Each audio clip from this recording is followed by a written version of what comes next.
Hello students, today we are going to study the second part और second lecture of the circle। तो जैसे कि जानते हैं कि फर्स्ट पार्ट में हम लोग सर्कल का डेफिनेशन, सेक्टर, सेगमेंट ये सब पढ़ चुके हैं। तो आज हम लोग पढ़ने जा रहे हैं कुछ इम्पॉर्टेंट रिजल्ट और थ्योरम। ये जो लेक्चर्स है ये solely based on N C E R T class 9 के सिलेबस के ऊपर बेस्ड है, ठीक है ना।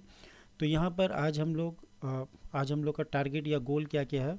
सबसे पहले आज हम लोग जानेंगे कि angle subtended by a chord at a point क्या होता है। थ्योरम जानेंगे, equal chord of a circle centre of the circle में जो है इक्वल एंगल्स प्रोड्यूस करता है, और अगर एंगल इक्वल हो तो कॉर्ड का लेंथ इक्वल होता है। परपेंडिकुलर अगर ड्रॉ करते हैं सेंटर से किसी भी कॉर्ड के ऊपर तो वो कॉर्ड को बाइसेक्ट करेगा और इसका कन्वर्स भी ट्रू होता है। और सर्कल जो है 3 नॉन कोलिनियर पॉइंट से one and only one circle हम लोग ड्रॉ कर सकते हैं। तो ये 7 आज का जो है टारगेट है, तो जितना हो सकता है इसको कंप्लीट करते हैं। पहले थ्योरेटिकल जो भी पार्ट है क्लास 9 का उसको कंप्लीट करने के बाद फिर मैं एक्सरसाइज में जाऊंगा और सर्कल का जो भी एक्सरसाइज है एनसीईआरटी का और मिसलेनियस एक्सरसाइज उसको अपलोड कर देते हैं। तो सबसे पहले आज जानने की कोशिश करते हैं angle subtended by a chord at a point क्या होता है। तो सबसे पहले मान लीजिए ये फर्स्ट पॉइंट को angle subtended by a chord, angle subtended by a chord, इसका मीनिंग क्या होता है। मानिए आपके पास एक लाइन है ए बी, ठीक है ना, और एक पॉइंट आपको चूज करना है जो लाइन ए बी के ऊपर में नहीं है। तो मान लेते हैं ये पॉइंट यहाँ पर कहीं है, पी पॉइंट। अब होगा क्या, जैसे आप ए के साथ पी को ज्वाइन करेंगे और बी पॉइंट के साथ पी को ज्वाइन करेंगे तो पी में एक एंगल प्रोड्यूस होगा, ये एंगल। तो इसको बोलते हैं angle subtended by the line segment A B at the point P. तो एंगल पी को हम लोग क्या बोलेंगे, angle subtended by A B by the line segment A B at P. अगर आप इस लाइन की बात करें, इस एंगल का, तो इसको आप बोल सकते हैं angle subtended by P B at A. अगर इस एंगल का हम लोग बात करते हैं तो इसको हम लोग बोलेंगे angle subtended by P A. देख सकते हैं आप पी ए जो है वो यहाँ पर एंगल प्रोड्यूस कर रहा है एट बी। बस इसी कंसेप्ट को आपको सर्कल के ऊपर फिट करना है। तो हम लोग एक सर्कल ड्रॉ कर लेते हैं यहाँ पर,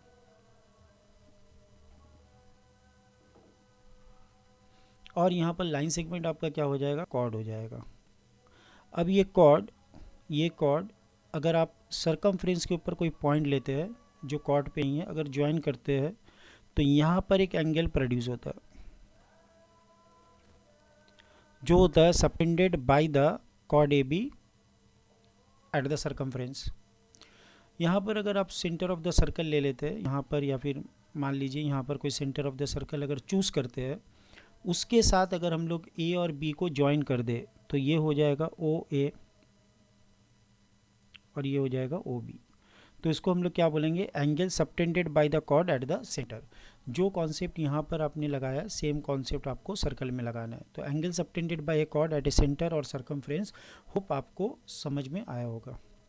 तो इसी के बेस में एक थ्योरम है उसको हम लोग करते हैं। थ्योरम नंबर 2 जो है यहाँ पर, point number 2, equal chord of a circle subtend equal angle eight the centre, ये थ्योरम है। तो सबसे पहले थ्योरम को समझने की कोशिश करते हैं और इसका प्रूफ करते हैं। तो एक सर्कल आप ड्रॉ कर लो। इक्वल कॉर्ड्स, तो आपको 2 कॉर्ड लेना है। मान लीजिए ये एक कॉर्ड लेते हैं और ये एक कॉर्ड लेते हैं, ये दोनों का एंगल को हम लोग इक्वल मान लेते हैं, ठीक है ना। तो ए बी कॉर्ड और यहाँ पर एक सी डी कॉर्ड लेते हैं, दोनों का लेंथ को इक्वल लेते हैं। अब आपको क्या दिखाना है कि ये सेंटर में इक्वल एंगल प्रोड्यूस करेगा। इक्वल कॉर्ड सबटेंड अभी मैंने आपको बताया था कि अगर इस पॉइंट को ज्वाइन कर दे तो ए बी सबटेंड कर रहा है एक एंगल ओ पे, वो एंगल क्या है, ये है। यहाँ पर जो आर्क है कॉर्ड है सी डी, अगर उसको ओ पॉइंट से ज्वाइन किया जाए तो एक और एंगल प्रोड्यूस होता है यहाँ पर, दिस वन। तो ये दोनों एंगल इक्वल दिखाना है अगर ये दोनों कॉर्ड इक्वल हुआ। तो चलिए इसको प्रूफ करते हैं। Given A B is equal to C D, A B और सी डी इक्वल कॉर्ड है ना, A B and C D are two equal chord of a circle with centre हो, ठीक है ना। आरटीपी आपको क्या प्रूफ करना है, प्रूफ ये करना है कि कॉर्ड जो है वो इक्वल एंगल सबटेंड कर रहा है सेंटर में, मतलब आपको प्रूफ करना होगा angle A O B is equal to angle C O D है, ये प्रूफ करना है, ठीक है ना। तो नाउ अब हम लोग प्रूफ पार्ट में जाते हैं। तो प्रूफ में क्या देखते हैं, ये जो आपके पास ट्रायंगल है, ये वाला ट्रायंगल और ये वाला ट्रायंगल, तो ये दोनों ट्रायंगल में ट्रायंगल ए ओ बी और ट्रायंगल सी ओ डी, ये दोनों ट्रायंगल को अगर आप गौर करें तो एक चीज़ आपको मिलेगा, ये रेडियस ऑफ द सर्कल है, ये भी रेडियस ऑफ द सर्कल है, तो दोनों इक्वल हो गए। यहाँ पर ये रेडियस ऑफ द सर्कल है तो ये भी रेडियस ऑफ द सर्कल है, दोनों इक्वल हो गए। और ये तो पहले से ही इक्वल दिया, तो मतलब ए से एस क्राइटेरिया अगर हम लोग यहाँ पर यूज़ कर दे ए से एस, तो आपका ये दोनों ट्रायंगल जो है कन्ग्रुएंट हो जाएगा, ठीक है ना। तो बाई ए से एस ए से S the triangles are congruent. अगर दोनों ट्रायंगल्स कन्ग्रुएंट हुआ तो यहाँ से ये इम्प्लाई करेगा कि एंगल ए ओ बी जो corresponding angle B O D O C है वो दोनों इक्वल है, ठीक है ना, या फिर सी ओ डी नाम दे दो क्योंकि यहाँ पर हम लोग सी ओ डी लिखे। तो A O B is equal to angle C O D, तो by C P C T. तो यहाँ पर इसको ध्यान रखना मैंने प्रूफ कैसे किया है, ठीक है, मैं पूरा लिखा नहीं हूँ लेकिन आप देख सकते हो डायग्राम में ये क्लियरली विजिबल है, ठीक है ना। तो बच्चों 3 नंबर थ्योरम को देखते हैं। यहाँ पर क्या पूछ रहा है, if the angle subtended by the chords of a circle at the centre are equal then the chords are equal. अगर ये दोनों एंगल इक्वल हो जाए क्वेश्चन नंबर 3 में, मतलब यहाँ पर आपको कन्वर्स प्रूफ करना है कि अगर इफ़ ये एंगल जो है ए ओ बी ये अगर बराबर हो जाए सी ओ डी का, तो आपको फिर दिखाना है कि A B equal to C D हो जाएगा, ठीक है ना। तो हम लोग वही एक ही टेक्निक को यूज़ करते हैं कि ट्रायंगल ए ओ बी लेते हैं और ट्रायंगल सी ओ डी लेते हैं। अब ये दो ट्रायंगल में हम लोग क्या दिखाएंगे, फर्स्ट ऑफ ऑल ये सेंटर का एंगल दोनों में इक्वल है, तो एक एंगल इक्वल हो गया और ये रेडियस ये रेडियस ये रेडियस ये रेडियस, तो ये दोनों ट्रायंगल जो है आपस में कन्ग्रुएंट हो गए बाय विच प्रॉपर्टी ए से एस। तो अगर ये कन्ग्रुएंट है तो ये इम्प्लाई भी करेगा कि ए बी का लेंथ वो सी डी के लेंथ के बराबर है by C P C T, है ना। तो यहाँ पर थ्योरम जो है 3 भी हम लोग प्रूफ कर लिए। नाउ नेक्स्ट देखते हैं theorem number 4। The perpendicular from the centre of a circle to a chord bisect the chord. तो 4 नंबर थ्योरम पे चलते हम लोग, थ्योरम नंबर 4।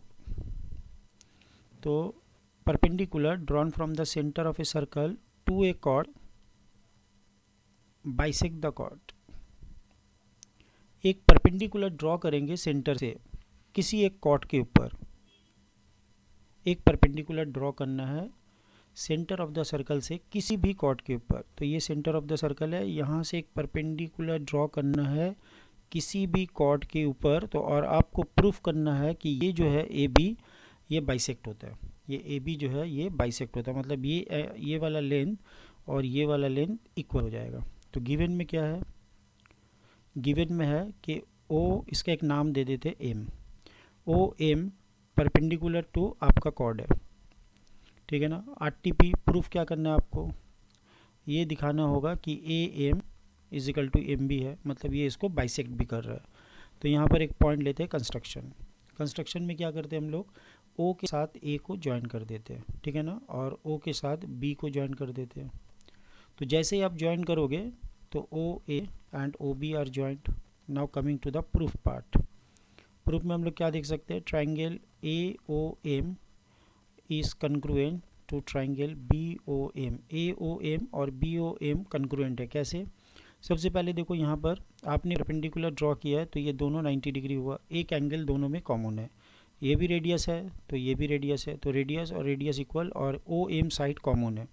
तो आप बोल सकते हो कि ये आर एच एस के जरिए से दोनों जो है कन्ग्रुएंट हो गए, तो बाई आर एच एस ये कन्ग्रुएंट हो गया। तो अगर कन्ग्रुएंट है तो therefore their corresponding side should be same, A M must be equal to M B.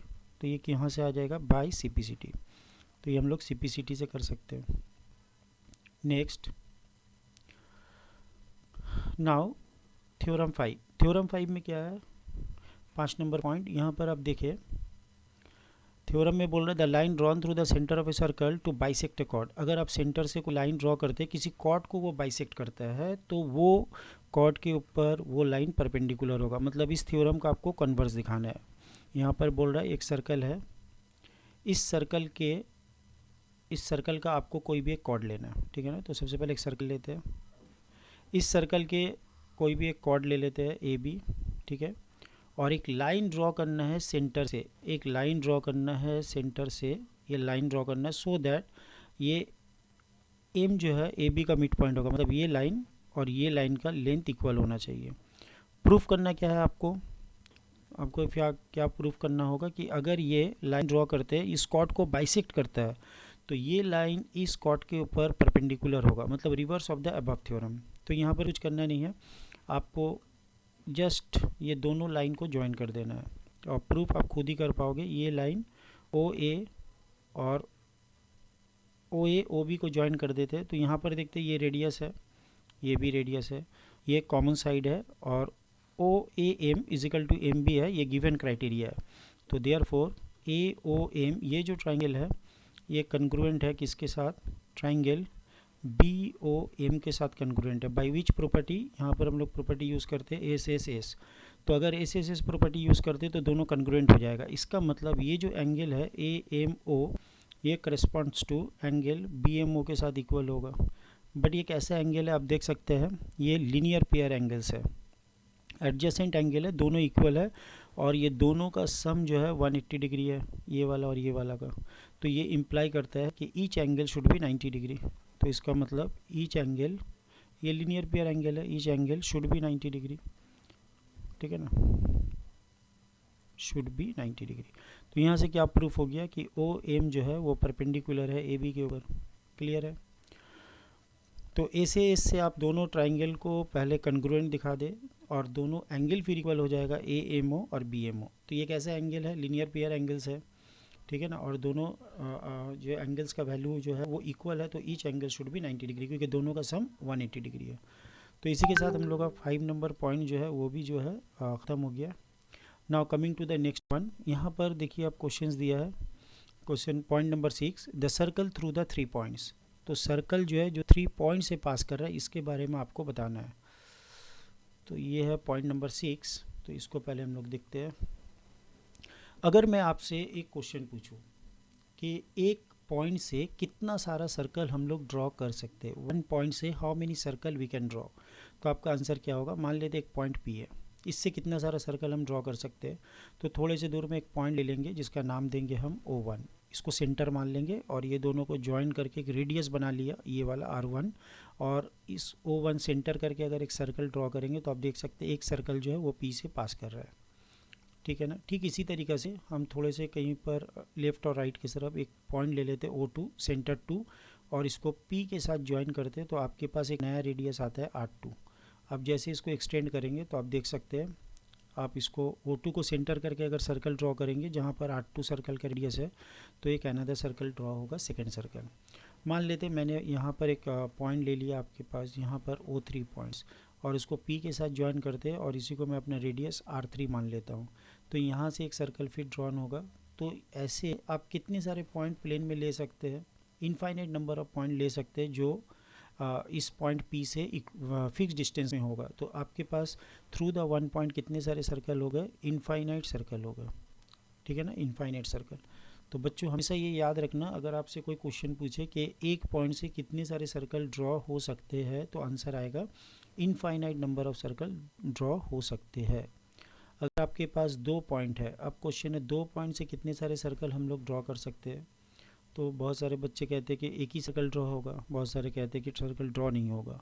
तो अब सबसे पहले देखिए, ये वाला एक लाइन लेते हैं हम लोग AB, ठीक है ना, और इसके मिडिल पॉइंट ले लेते हैं M, ठीक है। ये मिडिल पॉइंट आया कैसा, इसको अगर आप परपेंडिकुलरली बाइसेक्ट करोगे तो एक मिडिल पॉइंट तो ज़रूर आएगा, ठीक है ना। इसको जैसा आप जानते हो मोर देन हाफ लेके बाइसेक्ट करने का जो रूल है वो अप्लाई कर दो, M आ गया। अगर M में आप अपना नीडल बैठा के एक अगर सर्कल ड्रॉ करोगे तो एक सर्कल तो आपको मिल ही जाएगा। क्या आप क्वेश्चन है कि एक से ज़्यादा सर्कल ड्रॉ हो सकता है जो पास करेगा A और B पॉइंट से, तो आंसर हो रहा है यस, ये पॉसिबल है। कैसे देखिए आप कि यहाँ पर आप तो एक सर्कल ड्रॉ कर ही लिए जो पास कर रहा है mid point of A B से।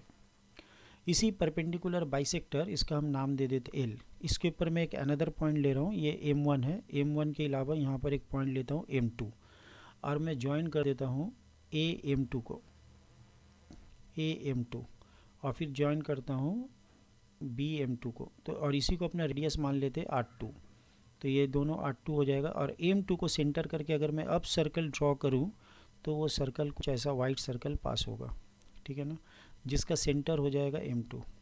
इसका मतलब ये परपेंडिकुलर बाइसेक्टर होने की वजह से A और B हमेशा ये पॉइंट M2 से इक्वल डिस्टेंस में रहेगा। ठीक इसी तरीके से अगर आप यहाँ पर M3 एक पॉइंट ले ले तो M3 से आप B का डिस्टेंस और A का डिस्टेंस फिक्स होगा। रीज़न क्या है, क्योंकि ये इसके परपेंडिकुलर बाइसेक्टर में।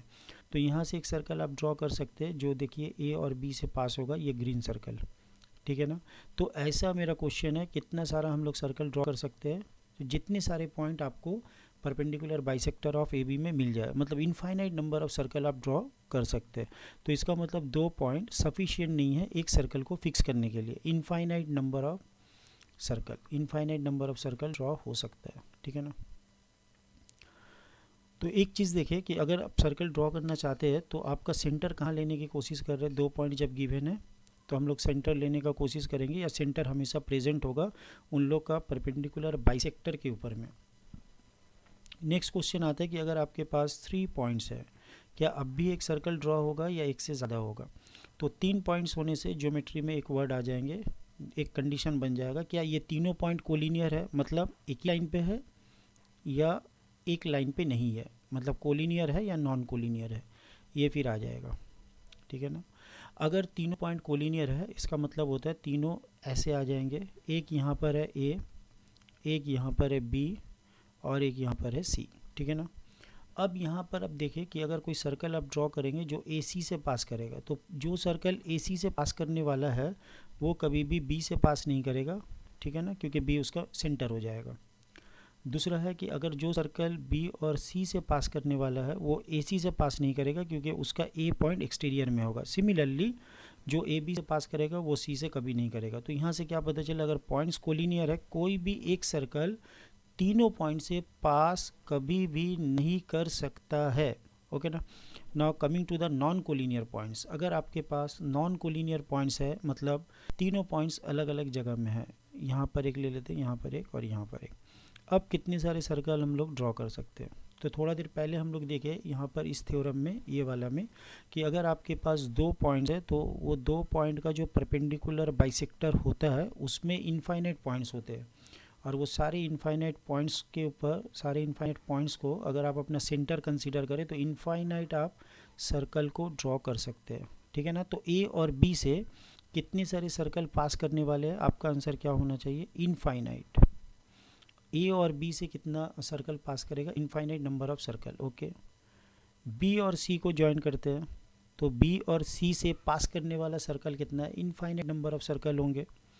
B और C से कितने सारे सर्कल पास करेंगे, इनफाइनाइट नंबर ऑफ सर्कल पास करने वाले हैं, ठीक है ना। Infinite number of circle B और C से पास करेंगे, क्योंकि आप सारे सेंटर को परपेंडिकुलर बाइसेक्टर ऑफ BC के ऊपर रखना है, सेंटर्स को परपेंडिकुलर बाइसेक्टर ऑफ BC पे रखना है। अब क्वेश्चन आता है कि ये जो पॉइंट है जहाँ पर दोनों बाइसेक्टर, इसका हम नाम दे देते हैं B1 बाइसेक्टर 1 और इसको बोलते हैं B2 बाइसेक्टर 2, ठीक है ना।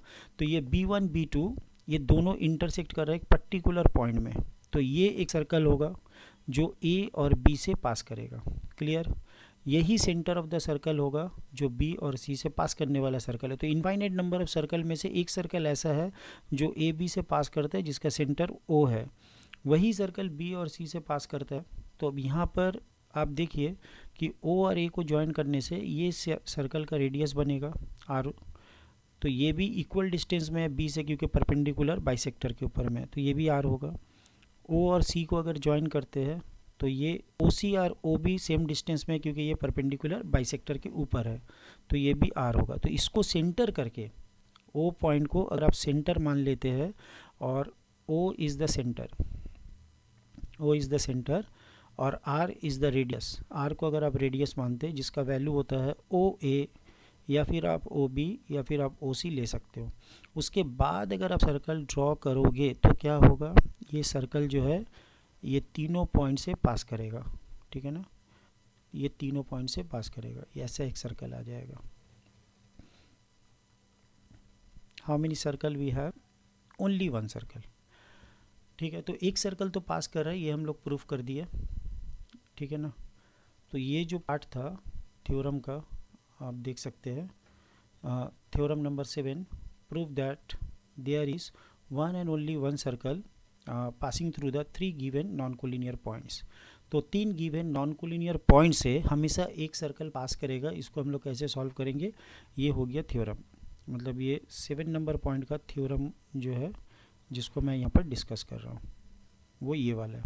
तो सबसे पहले आपको 3 नॉन कोलिनियर पॉइंट्स लेना है, तो आपको लिखना होगा गिवन में कि ABC 3 नॉन कोलिनियर पॉइंट्स है, A B और C 3 non collinear points NCP है।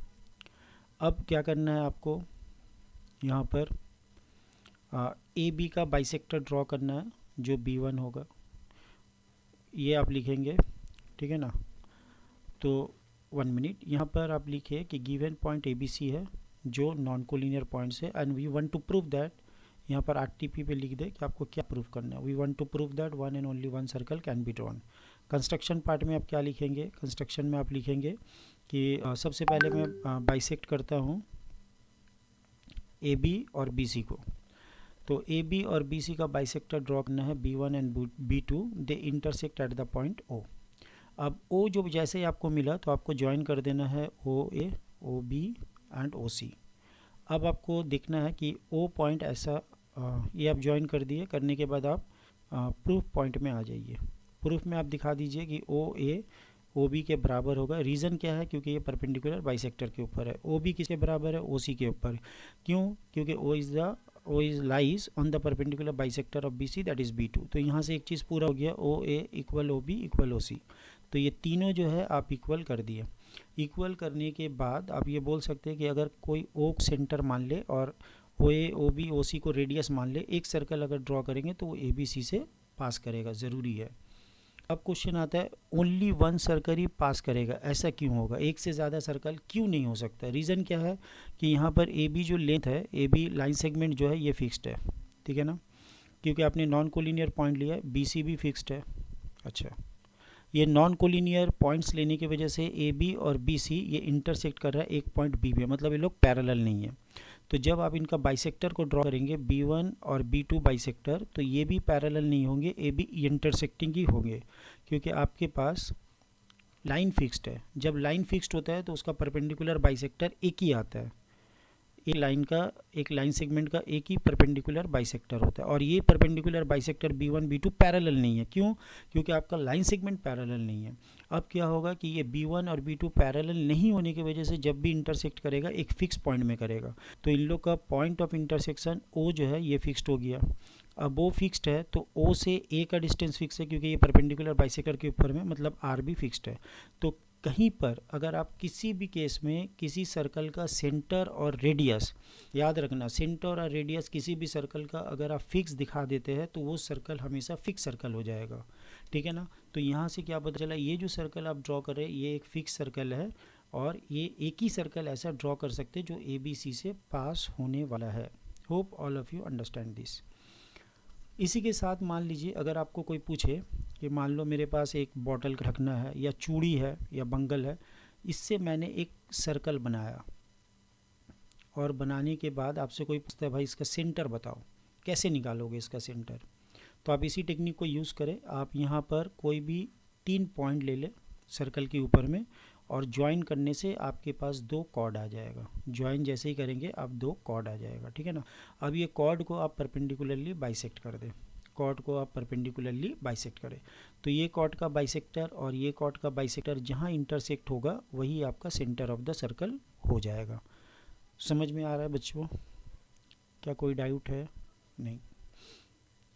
अच्छा, एक क्वेश्चन और हो सकता है कि मान लीजिए आपको डिफरेंट पेयर ऑफ सर्कल दिया जाता है और क्वेश्चन किया जाता है मैक्सिमम कितना सारा पॉइंट कॉमन हो सकता है। तो एक सर्कल ऐसा है, और एक छोटा सर्कल है, आपस में इंटरसेक्ट नहीं हुआ, तो नंबर ऑफ अगर आप लिखेंगे कॉमन पॉइंट तो कैसा लिखना होगा, नंबर ऑफ कॉमन पॉइंट्स आप लिख सकते हैं ये 0 हो जाएगा। और अगर सर्कल ऐसा कि एक बड़ा सा सर्कल है, सॉरी सर्कल गलत हो गया यहाँ पर, तो एक सर्कल इसी का और एक केस हम लोग बना सकते हैं कि एक बड़ा सा सर्कल है और उसके अंदर एक छोटा सर्कल है जो उसको टच नहीं कर रहा, तो नंबर ऑफ कॉमन पॉइंट्स कितने हो जाएंगे, नंबर ऑफ कॉमन पॉइंट 0 हो जाएंगे। दूसरा क्वेश्चन है कि अगर आपके पास दो सर्कल है, अगर आपके पास दो सर्कल है और वो आपस में टच कर रहे एक्सटर्नली और इंटरनली, तो दो सर्कल अगर आपस में एक्सटर्नली और इंटरनली टच करता है, मतलब बाहर से टच करके निकल गया, या फिर ऐसा हुआ कि एक सर्कल ऐसा गया है, एक सर्कल ऐसा गया और एक सर्कल अंदर से जा रहा है उसका, एक सर्कल ऐसा गया, ठीक है ना, और एक सर्कल जो है इंटरनली इसको टच कर रहा है, तो आप देख सकते हैं पॉइंट ऑफ कांटेक्ट जो है वो एक ही आएगा। तो यहाँ पर नंबर ऑफ कॉमन पॉइंट्स कितने हो जाएंगे, 1। अगर आपने दो डिफरेंट सर्कल लिया है जो आपस में इंटरसेक्ट कर जा रहा है, आपने दो सर्कल लिया है जो आपस में इंटरसेक्ट कर रहा है, लाइक दिस वन, और एक ले लिया आपने ऐसा, तो ये आपस में इंटरसेक्ट किया है, तो कितने सारे पॉइंट कॉमन होंगे, इन लोग में 2 पॉइंट कॉमन हो जा रहे हैं, ठीक है ना, यहाँ पर एक ही पॉइंट कॉमन है ए, यहाँ पर 9 पॉइंट्स कॉमन। तो मैक्सिमम दो सर्कल अगर आपस में इंटरसेक्ट करते हैं, मतलब दोनों आइडेंटिकल नहीं है, सेम रेडियस के नहीं है, कन्ग्रुएंट नहीं है, तो अगर दो सर्कल आपस में इंटरसेक्ट करेंगे तो मैक्सिमम कॉमन पॉइंट्स आएगा 2। क्लियर है।